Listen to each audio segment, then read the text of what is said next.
Hi friends, April sexual assault awareness മന്താണ്.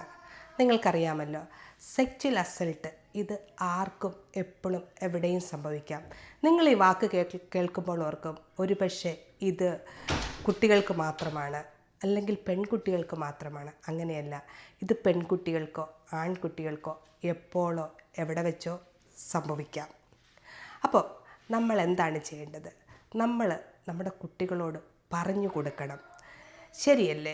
നിങ്ങളൊന്നോർത്തേ, എത്ര പേർക്ക് പറയാൻ പറ്റും ജീവിതത്തിൽ ഒരിക്കലെങ്കിലും ഒരു സെക്ച്വൽ അസൾട്ടിന് നിങ്ങൾ അതിൻ്റെ വിക്റ്റിമായിട്ടില്ല എന്നുള്ളത്? അത് ഒരു പക്ഷേ ഒരു വെർബലായിരിക്കാം, ഫിസിക്കലി ആയിരിക്കാം, വെർബലി ആയിരിക്കാം, അല്ലെങ്കിൽ ഒരു സെക്ച്വൽ അസൾട്ടായിരിക്കാം, അല്ലേ?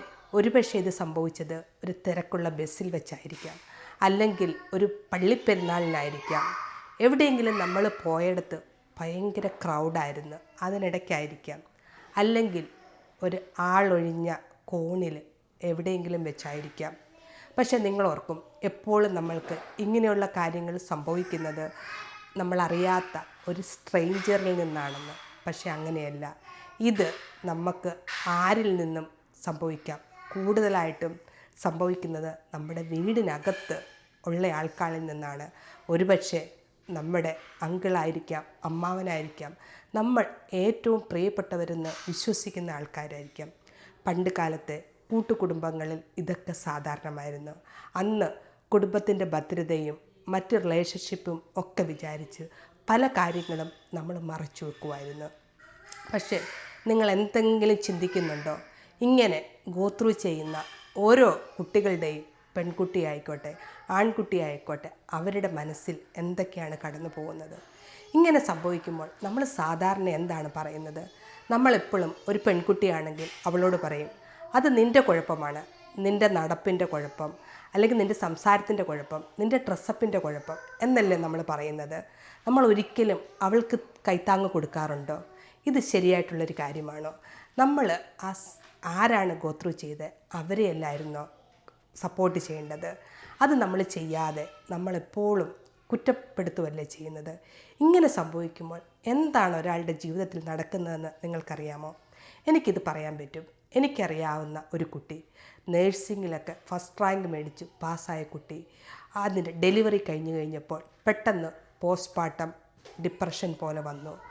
എന്താണ് കാരണമെന്ന് തിരക്കിയപ്പോഴാണ് മനസ്സിലായത്, കുഞ്ഞുണ്ടായി, ഒരു പെൺകുഞ്ഞാണ് ഉണ്ടായത്. ആ കുഞ്ഞിനെ കൊണ്ട് ഭർത്താവിനെ എടുക്കാനോ ഭർത്താവിന് കുഞ്ഞിൻ്റെ അടുക്കെ പോകാനോ സമ്മതിക്കത്തില്ല. എന്താണ് കാരണമെന്ന് തിരക്കിയപ്പോൾ മനസ്സിലായി, അവളുടെ അങ്കിള് ചെറുപ്പത്തിൽ സെക്ച്വലി അബ്യൂസ് ചെയ്തിട്ടുണ്ടായിരുന്നു. അതുകൊണ്ട് ഇവളുടെ ചിന്ത, ഇവളുടെ കുട്ടിയെ ഇവളുടെ ഭർത്താവ് സെക്ച്വലി അബ്യൂസ് ചെയ്യുമോ എന്നുള്ളതാണ്. നിങ്ങൾക്കറിയാമോ, ഇങ്ങനെ ഓരോ ട്രോമകളും ഓരോരുത്തരുടെ ജീവിതത്തിൽ ഉണ്ടാകുമ്പോൾ അത് അവരുടെ ജീവിതത്തിൽ ഒരു ട്രോമയായിട്ട്, ഒരു വേദനയായിട്ട് എന്നും ആഴ്ന്നിറങ്ങിക്കിടക്കുവാണ്. അത് അവരുടെ സ്വന്തം ജീവിതം മാത്രമല്ല, ഇപ്പോൾ കണ്ടില്ലേ, ഈ കുഞ്ഞിൻ്റെയും അവളുടെ ഭർത്താവിൻ്റെയും ജീവിതം തന്നെ ദുസ്സഹമായി തീർന്നു. അപ്പോൾ നമ്മൾ എന്താണ് ചെയ്യേണ്ടത്? നമ്മൾ സെക്ച്വൽ എഡ്യൂക്കേഷൻ അത് വളരെ ഇമ്പോർട്ടൻ്റ് ആണ്. ഒരു കുട്ടിക്ക് അവൾക്ക് തിരിച്ചറിയാവുന്ന സമയത്ത് മുതൽ, ഈവൻ സംസാരിക്കാൻ കഴിവില്ലെങ്കിലും നോൺ വെർബലായിട്ട് കാര്യങ്ങൾ മനസ്സിലാക്കാവുന്ന സമയം മുതൽ തന്നെ നമ്മൾ നമ്മുടെ കുട്ടികളെ സെക്സ് എഡ്യൂക്കേഷൻ കൊടുക്കാൻ തുടങ്ങണം. അത് ഗുഡ് ടച്ചും ബാഡ് ടച്ചിലും തുടങ്ങാം. എന്താണ് ഗുഡ് ടച്ച്? ഒരാൾ നമ്മളെ ഹഗ് ചെയ്യുമ്പോൾ നമുക്ക് അൺകംഫോർട്ടായിട്ട് ഫീൽ ചെയ്യുന്നില്ല, നമുക്കൊരു ഹാപ്പിനെസ്സാണ് കിട്ടുന്നത്. ഒരു കൈ ഹോൾഡ് ചെയ്യുക, സപ്പോർട്ട് ചെയ്യുക, ഇതൊക്കെ കുഴപ്പമില്ല. അല്ലാതെ ഒരാൾ നമ്മളെ പിടിക്കുമ്പോൾ നമുക്ക് തന്നെ ഒരു കംഫർട്ടബിളായിട്ട് തോന്നുന്നില്ല, അവരുടെ ആ തൊടൽ നല്ല രീതിയിലല്ല, അവർ നമ്മുടെ പ്രൈവറ്റ് പാർട്ടിൽ പിടിക്കുവാണ്. ഇതൊക്കെ നമുക്ക് കുട്ടികളോട് നമ്മുടെ മലയാളം ഭാഷയിൽ നമ്മുടെ സെക്സ് ഓർഗൻസിനെ പറ്റി പറയാൻ തന്നെ നല്ലൊരു ഭാഷയുണ്ടോ? പക്ഷേ ഇതൊക്കെ നമ്മൾ കുട്ടികളെ ആ പ്രോപ്പർ വേർഡ്സ് ഒക്കെ അത് പറയുന്നത് കൊണ്ടും പ്രൊനൗൺസ് ചെയ്യുന്നത് കൊണ്ടും തെറ്റില്ല. ഇതൊക്കെ നമ്മുടെ ബോഡിയിലെ ഒരു പാർട്ടാണ്. അത് നമ്മളെ മെയിലായിട്ടും ഫീമെയിലായിട്ടും സൃഷ്ടിച്ചിരിക്കുന്നു. മെയിലിനും ഫീമെയിലിനും അവരുടേതായ സിമിലാരിറ്റിയും വൈവിധ്യവുമുണ്ട്. അത് മനസ്സിലാക്കി ഓരോരുത്തരും പരസ്പരം റെസ്പെക്റ്റ് ചെയ്യണം. നിങ്ങൾക്കറിയാമോ, എൻ്റെ ചെറുപ്പത്തിലൊക്കെ ഞാൻ വിചാരിച്ചു ഈ പീരീഡ്സൊക്കെ വന്നു കഴിഞ്ഞപ്പോൾ ഈ പീരീഡ്സ് ഉള്ള കാര്യം അത് ഒരിക്കലും എൻ്റെ ഫാദറിനോ എൻ്റെ സഹോദരന്മാർക്കോ ആർക്കും അറിയത്തില്ല. ആണുങ്ങൾക്കൊന്നും ഇതേപ്പറ്റി ഒന്നും അറിയത്തില്ല. ഇത് പെണ്ണുങ്ങളുടെ ജീവിതത്തിൽ മാത്രം നടക്കുന്ന ഒരു കാര്യമാണെന്നാണ് ഞാൻ വിചാരിച്ചത്. പക്ഷേ കല്യാണമൊക്കെ കഴിഞ്ഞപ്പോൾ എൻ്റെ ഹസ്ബൻഡിൻ്റെ വീട്ടുകാർ കുറച്ചും കൂടി അഡ്വാൻസ്ഡ് ആയിരുന്നു. അവരൊക്കെ കുറച്ച് ഇതേപ്പറ്റി ഓപ്പണായിട്ട് സംസാരിക്കുന്നുണ്ടായിരുന്നു. അതൊരു നല്ല കാര്യമല്ലേ? ശരിയാണ്, ഒരു സ്ത്രീ മെനിസ്ട്രൽ സൈക്കിളിൽ കൂടെ കടന്നു പോകുമ്പോൾ അവൾക്ക് ചില മൂഡ് സ്വിങ്സ് ഉണ്ടാകാം, അല്ലെങ്കിൽ ചിലപ്പോൾ നല്ല വേദനയായിരിക്കാം, ചിലപ്പോൾ ഹെവി ബ്ലീഡിങ് ആയിരിക്കാം. ഇങ്ങനെയുള്ള സമയത്ത് അവൾക്ക് അവളുടെ ഫാമിലി മെമ്പേഴ്സിൽ നിന്നല്ലേ സപ്പോർട്ട് വേണ്ടത് അല്ലേ? ആ സമയത്ത് അവളുടെ ആങ്ങളമാരോ അവളുടെ അപ്പനോ ഒക്കെ സപ്പോർട്ട് ചെയ്യുന്നതും മനസ്സിലാക്കുന്നതും നല്ല കാര്യമല്ലേ? നിങ്ങളൊന്നോർത്തെ, നമ്മൾ എപ്പോഴെങ്കിലും നമ്മൾ ഈവൻ അടിവസ്ത്രത്തിൻ്റെ പേരുകൾ പോലും ആരുടെയെങ്കിലും മുമ്പിൽ പറയാറുണ്ടോ? നമ്മൾ കടകളിൽ പോയാൽ എത്ര ചമ്മലോടെയാണ് ഇതൊക്കെ വാങ്ങിക്കുന്നത്. അതുപോട്ടെ, അത് കഴിഞ്ഞിട്ട് അതൊന്ന് അലക്കി വെയിലത്തിടാൻ, ഒന്ന് വെളിയിൽ അയയിലിടാൻ ഇപ്പോൾ വാഷിംഗ് മെഷീനും ഡ്രയറും ഒക്കെ ഉണ്ട്. പക്ഷെ അല്ലെങ്കിൽ തന്നെ പണ്ട് കാലത്തൊക്കെ ഒന്ന് വെളിയിൽ നമ്മളിത് ഉണക്കാനിടാൻ പോലും നമുക്കെന്ത് നാണക്കേടായിരുന്നു, എന്ത് ചമ്മലായിരുന്നു അല്ലേ? ഒരു ആണാകുമ്പോൾ അഭിമാനമാണ്, ആണത്തമാണ്. പക്ഷെ പെണ്ണ് ഒരു സ്ത്രീയായിട്ട് വരുമ്പോൾ നമുക്ക് മൊത്തം എന്താണ് ഫീൽ ചെയ്യുന്നത്? ആകെ എന്തോ ഒരു നാണക്കേട്, ഒരു ഷെയിം അല്ലേ? നമുക്കൊരു ശാരീരിക വളർച്ചയൊക്കെ വരുമ്പോൾ നമുക്ക് മറ്റുള്ളവരുടെ മുമ്പിലോട്ട് ഒന്ന് ചെന്ന് നിൽക്കാൻ ഒക്കെ ഒരു സങ്കോചമല്ലായിരുന്നോ? നമ്മളെ ആരെങ്കിലും ഒരു സ്ത്രീയാണ് നീ ഒക്കെ അതിൽ അഭിമാനിക്കാനോ ഒന്ന് നന്നായി നടക്കാനോ നമുക്കതിനുള്ള സാഹചര്യം നമ്മുടെ സമയത്തുണ്ടായിട്ടുണ്ടോ? ഒന്ന് ഞെളിഞ്ഞ് നടന്നാൽ അത് കുറ്റം അല്ലേ? പെണ്ണുങ്ങളെപ്പോഴും കൂനി പക്വതയോടെ നടക്കണം. പെണ്ണാണെങ്കിൽ അവൾക്ക് സ്ത്രീത്വം വേണം. അത് ഉയർന്ന് സംസാരിക്കരുത്. അവളുടെ പെരുമാറ്റത്തിലും പ്രവൃത്തിയിലും എല്ലാം അങ്ങനെ വേണം. അങ്ങനെയല്ല നമ്മൾ എല്ലാവരെയും പഠിപ്പിക്കുന്നത്. അതുപോലെ തന്നെ അവളുടെ ബോഡി പാർട്സിനെ പറ്റിയോ അവളുടെ വിഷമങ്ങളെ പറ്റിയോ ഇതൊന്നും തുറന്ന് സംസാരിക്കാറില്ല. അതുപോലെ തന്നെ അവൾക്ക് ജീവിതത്തിലുണ്ടാകുന്ന പ്രയാസങ്ങളെ പറ്റിയോ ബുദ്ധിമുട്ടുകളെ പറ്റിയോ ആരും സംസാരിക്കാറില്ല. ഞാൻ ഇച്ചിരി കാട് കയറി, എന്നാലും ഞാൻ coming back to the point. ഇപ്പോൾ ഈ ഏപ്രിൽ സെക്ച്വൽ അസൾട്ട് അവെയർനെസ് മന്താണ്. ഈ സമയത്ത് നമ്മളോട് പറയുന്നത്, ഒരാൾ ഇങ്ങനെ സെക്ച്വൽ അസൾട്ടിൽ കൂടെ കടന്നു പോയെങ്കിൽ അവർക്ക് ലുക്ക് ബാക്ക്, മൂവ് ഫോർവേഡ്. ജീവിതത്തിൽ സംഭവിച്ചത് സംഭവിച്ചു, ഇനി അതേപ്പറ്റി ചിന്തിക്കാതെ റിലാക്സായിട്ട് എങ്ങനെ ലൈഫ് ഫേസ് ചെയ്യാം അതാണ് തീരുമാനിക്കേണ്ടത്. എനിക്ക് നിങ്ങളോട് പറയാനുള്ളത്, നിങ്ങളുടെ ജീവിതത്തിൽ ഇങ്ങനെയുള്ള എന്തെങ്കിലും സെക്ച്വൽ അസൾട്ട് സംഭവിച്ചിട്ടുണ്ടെങ്കിൽ നിങ്ങൾ വിചാരിക്കണം, ഇത് നിങ്ങൾ ചോദിച്ചു വാങ്ങിയതല്ല, ഇത് നിങ്ങളുടെ തെറ്റല്ല.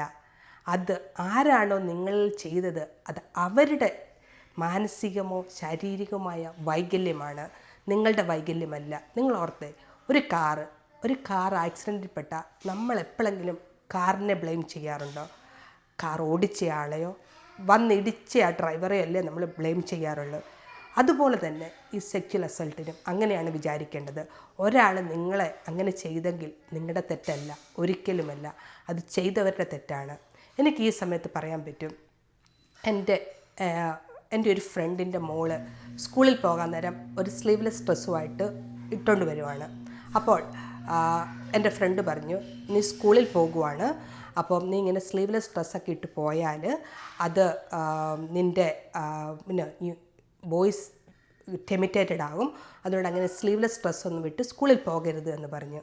അപ്പോൾ ആ കുട്ടി പറഞ്ഞു, അത് എൻ്റെ കുഴപ്പമില്ല, ഞാൻ സ്ലീവ്ലെസ് ഡ്രസ്സ് ഇട്ട് പോയാൽ ബോയ്സ് ടെമിറ്റേറ്റഡ് ആവുമെങ്കിൽ അത് അവരുടെ കുഴപ്പമാണ്, എൻ്റെ കുഴപ്പമില്ല അല്ലേ? നമ്മൾ മാറി ചിന്തിക്കേണ്ട സമയം കഴിഞ്ഞില്ലേ? ശരിയാണ്, ഒരാൾ ഇങ്ങനെ തോന്നിയാൽ, നമ്മളോടങ്ങനെ പ്രവർത്തിച്ചാൽ നമ്മുടെ തെറ്റല്ല, അത് അവരുടെ തെറ്റാണ്. അതെ, ഈ സമയത്ത് മാറി ചിന്തിക്കേണ്ട സമയം കഴിഞ്ഞു.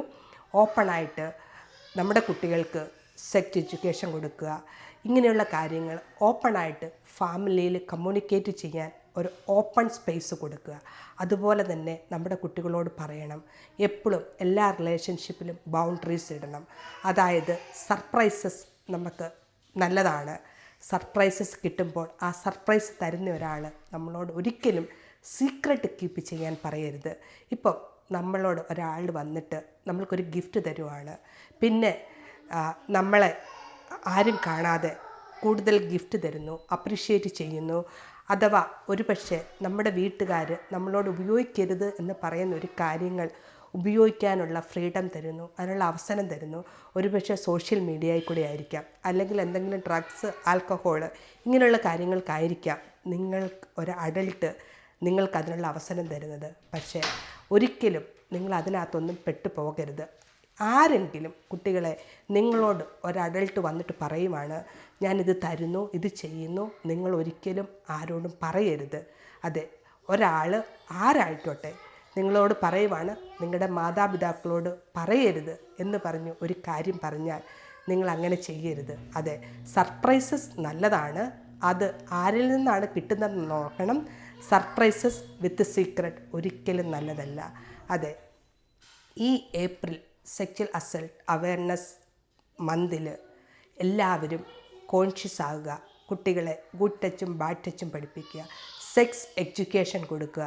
അത് എത്ര ചെറിയ പ്രായത്തിൽ തുടങ്ങുമോ അത്രയും ചെറിയ പ്രായത്തിൽ അവർക്ക് അവരുടെ ബോഡിയെ പറ്റിയുള്ള അവയർനെസ്സും ഷെയിം മാറ്റുക, ബോഡി റെസ്പെക്റ്റ് ചെയ്യുക, ഓപ്പൺ അപ്പ് കമ്മ്യൂണിക്കേഷൻ നടത്താനുള്ള അവസരം കൊടുക്കുക. Thank you for watching.